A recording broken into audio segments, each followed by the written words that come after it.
If you pay attention to the community tab on the channel or any of my socials, then you've probably already seen an update about this, but I spent most of the month of August modeling a full-scale anime figure to use for lighting reference. She's free to grab up in my Gumroad shop. This is her in Blender. She's going to look and work best in Blender, but I made her in OBJ so she could work in Clip Studio Paint and Photoshop too.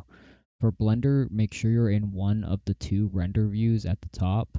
Click on your light source and change it to sun, then knock the intensity down to around 20, and you'll be able to easily move it with the rotation controls and the angle slider to set up lighting reference for you.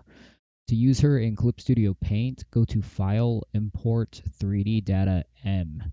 She takes a minute to load in, but once she does, you can use the preset view angles with her or the regular controls. She isn't rigged, so she's not posable. That would have taken much longer for me to do, and I just didn't feel like it.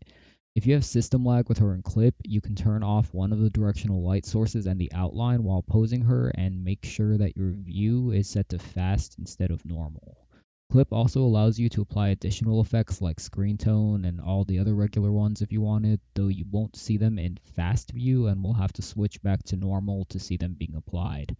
You can also combine her with other Clip Studio Paint model assets, though as you can see, she runs a bit on the small side. I have no idea why because I made her 5 feet tall. I guess Clip just makes everything huge. Lastly, she's usable in Photoshop 2 as a 3D asset with an interactive light source, but Photoshop is discontinuing support for its 3D workspace soon, so you'll have to use Photoshop 2021 or earlier. Otherwise, just open her like you would any other file and it'll ask you if you want to switch to the 3D workspace. Check the settings on the pop-up and make sure you're at a resolution that is at least 300 and a decent canvas size like 1920 width by 1080 height, and click OK. Once she loads in, you have your light source above her here and settings you can change and adjust with it to your right. If you click on her, you have different settings and some view filters like sketch you can use, and your camera controls are going to be on the bottom left here.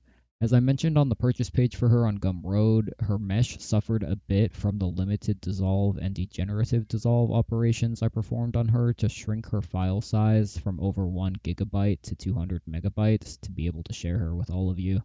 But as you can see, this doesn't prevent her from being used in any way. She just has a few minor holes and leftover artifacts, which is unfortunate, but it is what it is.